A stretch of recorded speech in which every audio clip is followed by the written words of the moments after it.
Ante la premura por contar con los mejores jugadores de cara al Mundial, el torneo avanza a pasos agigantados y apenas en la jornada 2 ya hay actividad a media semana, en una fecha donde ganaron 3 de los 4 grandes. Chivas se encontró el triunfo cuando el reloj ya se moría. Cruz Azul no se complicó con Atlas. Pumas puso final a una hegemonía de los Tigres. Y el América quedó de ver ante Atlético de San Luis. Además, el par de clásicos de la multipropiedad. Rayados se impuso a Necaxa y Toluca vino de atrás para remontar a los guerreros de la Laguna.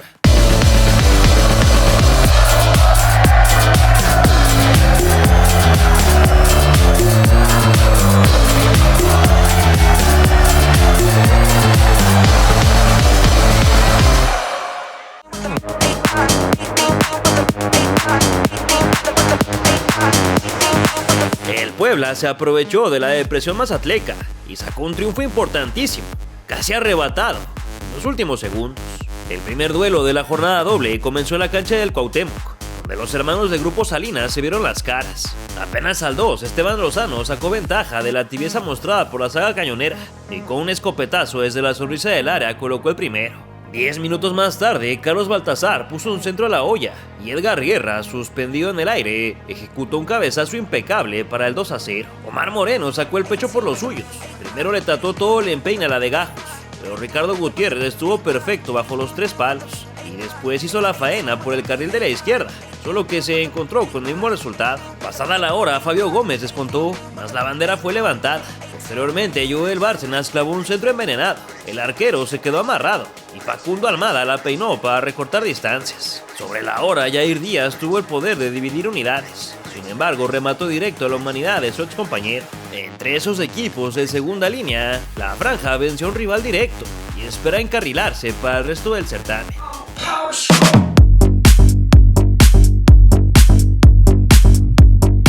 A Necaxa se le olvidó todo lo mostrado en la jornada 1 y no puso resistencia ante Monterrey, que sumó sus primeras 3 unidades del campeonato. Al cuarto de hora, Oliver Torres capturó un rebote por la banda de la derecha, envió un centro de primera intención. Germán Berterame se anticipó a su marca para llegar a 67 goles con la camiseta de la pandilla, además de superar a Guillermo Franco como el 8º máximo anotador de la institución. Más adelante, Leiva se animó con una bola endemoniada, pero el Mochis Cárdenas se comportó a la altura.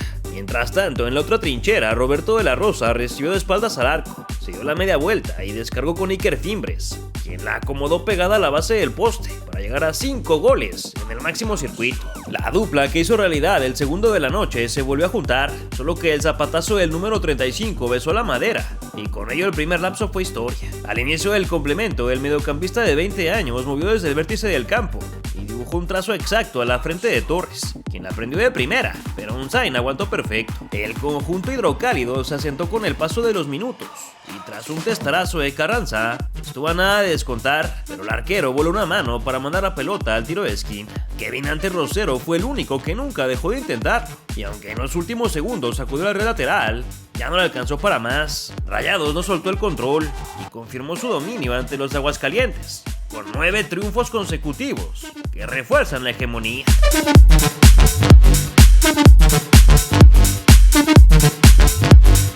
En el clásico del Grupo Pachuca, el conjunto de la Bella Airosa se recuperó de lo sucedido en Guadalajara y se quedó con la victoria. Los Tuzos tomaron el control desde los primeros instantes y Alan Bautista se quedó cerca de sorprender con un latigazo de larga distancia, no más que el Gato García recorrió perfecto. Elías Montiel también probó suerte desde fuera del área, pero el desenlace no cambió. Antes del descanso, el N. Beltrán transformó un tiro libre en contragolpe rival. Cádiz comandó y tras una larguísima conducción asistió a Idrissi, quien la acomodó de villarista para sacudirla de pescador.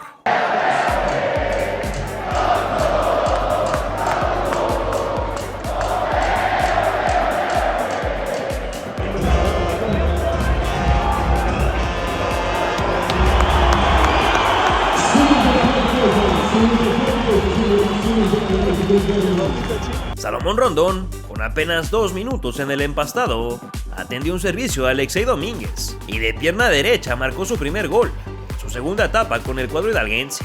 A 6 minutos del final, Rogelio Funes Mori soñó con el empate al sacar un zurdazo, a la usanza de sus mejores tiempos, cerca a los suyos.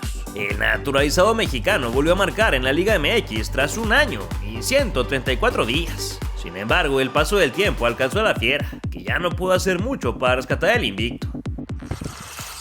Ya está disponible el número 5 de la revista Balompié, como se los prometí, con la portada de Gilberto Mora, acompañado por Marcel Ruiz, Santiago Jiménez, Edson Álvarez y Alexis Vega, todos ellos levantando la Copa Oro que recientemente levantaron en el último torneo veraniego. Adentro de la revista vas a poder encontrar todas las crónicas de todos los partidos que se disputaron en esta Gold Cup 2025, además por supuesto del periodismo de investigación que ya conoces. En esta ocasión encontrarás un resumen de la primera parte de cómo fue que sucedió el famosísimo cachirolazo en el 88, imperdible. E igual que en la Copa Oro, te presentamos todas las crónicas de todos los partidos del Mundial de Clubes, que vaya que estuvo bueno y que nos entretuvo bastante. Y como ya estás acostumbrado en la revista Balompié, en el resto de las páginas vas a encontrar reportajes, entrevistas y un dossier muy especial dedicado a la selección mexicana campeona del mundo en Perú 2005, hace ya 20 años. Por cierto, que en la contraportada vas a ver a Carlos Vela en una de sus mejores etapas allá con el LAFC. Eso es porque adentro de este dossier de la Sub-17 le dedicamos un largo recorrido a toda su carrera profesional, un perfil de leyenda en el que te explicamos cómo es que Carlos Vela nunca quiso ser el jugador que todos creímos que podía ser. Este es el mejor momento para suscribirte a Balompié, porque si lo haces ahorita vas a recibir todo esto. Así que ya sabes, escanea este código QR o encuentra el link en la descripción y suscríbete a la única revista de fútbol en México.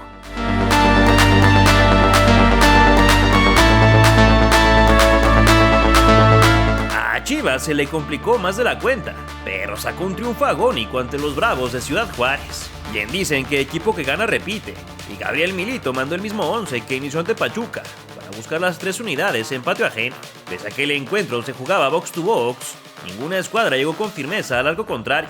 Y al filo del descanso, Adonai Escobedo marcó la pena máxima por una infracción sobre la Hormiga González, pero la revisión anuló la acción por fuera de lugar. Al 58, el Redil construyó la jugada más vistosa del encuentro.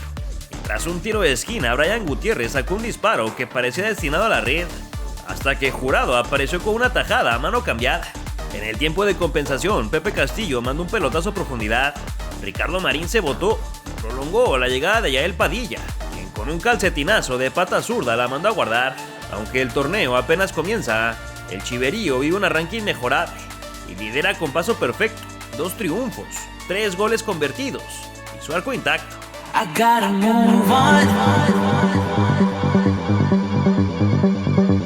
El Cruz Azul estrenó un nuevo patio, sacó un triunfo sin muchas complicaciones ante el Atlas, pero sobre un césped que más bien es tierra.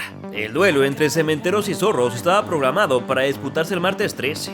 Sin embargo, tras el sorpresivo anuncio de dejar Ciudad Universitaria y adoptar Puebla como su nueva sede, el partido se recorrió al día siguiente, frente a la tristísima entrada en la Angelópolis, una cancha que se caía a pedazos. Manuel Capace se dio ante la presión del Toro Fernández, quien ingresó solitario al rectángulo y con un zurdazo cruzado se estrenó en el presente certamen. Más adelante, el killer uruguayo se quedó cerca del doblete, pero Camilo Vargas rechazó como voleibolista.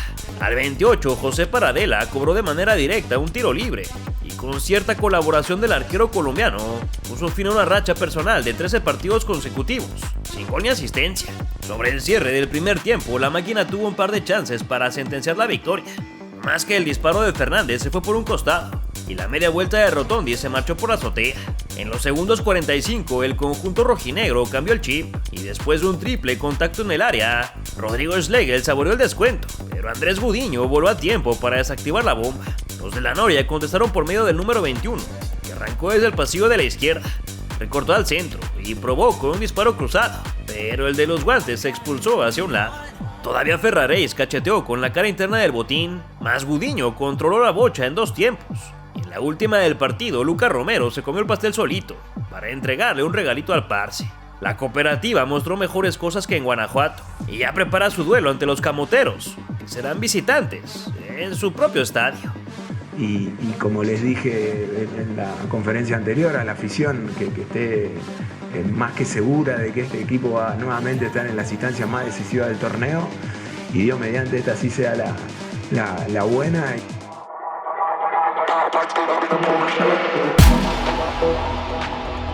En su aniversario número 19, Xolos festejó con una victoria ante Querétaro en calidad de visitante. En la infancia del encuentro, el conjunto emplumado estuvo a punto de tomar la delantera por medio de Luca Rodríguez, pero la saga canina se multiplicó sobre la de cal para mantener el cero. A pase de Adonis Preciado, Kevin Castañeda le sacó pintura al palo, mientras que Nacho Rivero accionó el fusil, más Guillermo Allison clausuró el arco. Al minuto 48, el 10 del Cholaje la colgó al área. Unai Bilbao destacó entre la marea queretana para efectuar un martillazo, que significó el 0-1. Posteriormente, el extremo ecuatoriano volvió a ser de las suyas. Llegó a línea de fondo y mandó la diagonal retrasada. Castañeda surgió de la nada y sacó un cuetazo a 1000 kilómetros por hora para multiplicar el 1-2. Sigue Maradonis, levanta el centro, el cabezazo que no llega, el control y Castañeda. ¡Golazo!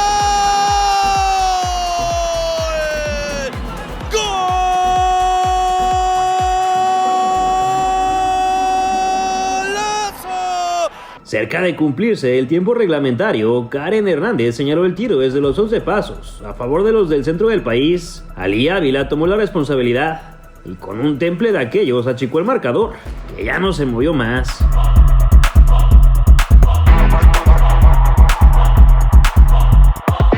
El inicio del torneo no ha sido benévolo para el América, que ahora cayó ante el Atlético de San Luis y se colocó en la antepenúltima posición de la tabla general.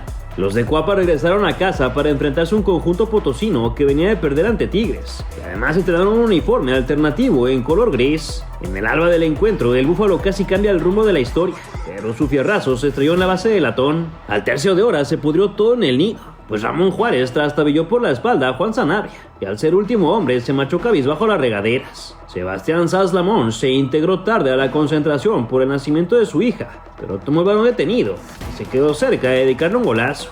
A los 45 segundos del tiempo complementario, Borja salvó in extremis la impunidad. Sin embargo, minutos después el cántaro se rompió y el oriundo de Uruguay atendió un servicio del francés para abrir el tablero. El cuadro azul crema nunca encontró la manera de defenderse con solvencia. Ibao Pedro hizo de las suyas, recibió de espaldas al marco, pisó la pelota entre dos contrarios y con un punterazo puso a su nombre el mejor gol de la jornada. Israel Reyes intentó un tiro a la distancia, pero no fructificó. Luis Ángel Malagón declinó la oferta del campeón de goleo y Kevin Álvarez apareció oportuno sobre la línea.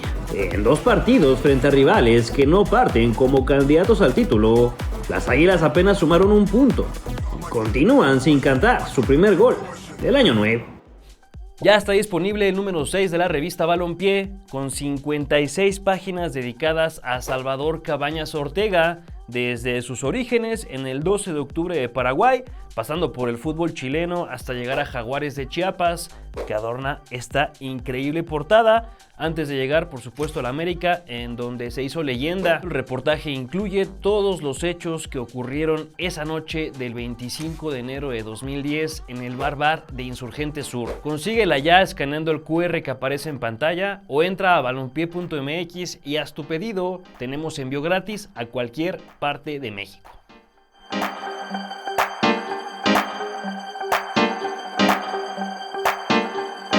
Los Pumas hicieron lo imposible y volvieron a ganar en el Volcán después de casi 12 años. De inmediato, los de la U de México se iban a buscar la delantera, pero Robert Morales se encontró con un muro argentino que con un par de atajadones mantuvo la hoja en blanco. Posteriormente, César Garza movió los hilos del medio campo.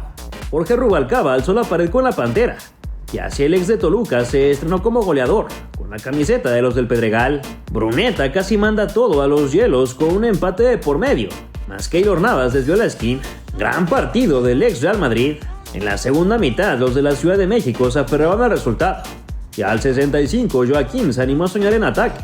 Primero conectó de volea, luego ganó por las alturas, pero se topó con un tico simplemente intratable. Después Chuy Garza le puso 7 octavos de gol a Ángel Correa, quien no salió en su mejor versión y firmó su oso más grande desde que llegó al fútbol mexicano. Todavía en el agregado, Álvaro Angulo fue expulsado por doble amarilla y Pablo Benevendo se lanzó desde su sitio para amarrar, con uñas siguientes, una gran victoria. La última vez que los de la máxima casa de estudios ganaron en esta cancha fue el 25 de enero de 2014. Aquella noche Martín Bravo colaboró con un doblete, mientras que Guido Pizarro descontó para los regios. Un partido sufrido contra el último finalista, un equipo muy bien dirigido, Y sabíamos que iba a ser ese el partido. Realmente estoy muy feliz, pero por el grupo, por mis muchachos, porque en todo momento se fajaron los pantalones, sufrimos porque sabíamos que venías a sufrir a un estadio complicado con un buen grupo. En casa tenemos que hacernos fuertes, creo que lo vengo diciendo, y ojalá con nuestra gente el domingo vamos a sacar un triunfo. Nos piensa poner en la parte de arriba.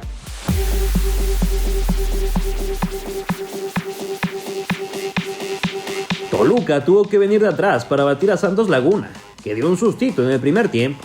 El bicampeón del fútbol nacional llegó a este partido con la lamentable noticia de que su capitán y figura, Alexis Vega, estará fuera de 4 a 6 semanas por una cirugía pequeña para limpiar o arreglar lo que está lastimado dentro de su articulación, sin abrirla por completo. Ya en las acciones del juego, los de la comarca tomaron mal parado al Diablo, y Ezequiel Baluade le cedió a Francisco Villalba, quien de 3 dedos puso en ventaja a los suyos. Lucas Di Llorio buscó incrementar la cifra, pero Luis García estuvo atento. Ramiro Sordo se echó un clavadazo de aquellos, pero el profe no se la compró, y antes de ir a tomar aire, el niño reventó la publicidad de la liga. Al cambio de cancha, los escarlatas recuperaron la memoria, y de inmediato se metieron al encuentro. El extremo brasileño clavó el hoyazo, Castro peinó, y Aret Ortega les echó la mano con un autogol. En la jugada posterior al reinicio, el cuadro mexiquense atacó nuevamente por la derecha, y Marcel Ruiz se topó con un balón suelto para darle la vuelta a la tortilla. Las embestidas del rojo no cesaron ahí, y una proyección al ataque de Jesús Gallardo desembocó en el tiro desde el manchón, el cual fue traducido en gol por el ex Bragantino, que sigue con el mismo ritmo que cerró el torneo anterior. Los del Turco Mohamed se dedicaron a sobrellevar los minutos finales del encuentro y alcanzaron las 6 unidades para compartir el liderato con las Chivas. ¿Qué opinas de la nueva Casa del Azul? ¿Crees que este torneo puede ser el fin de la era de Jardine? ¿Ves al Guadalajara como candidato a campeonar?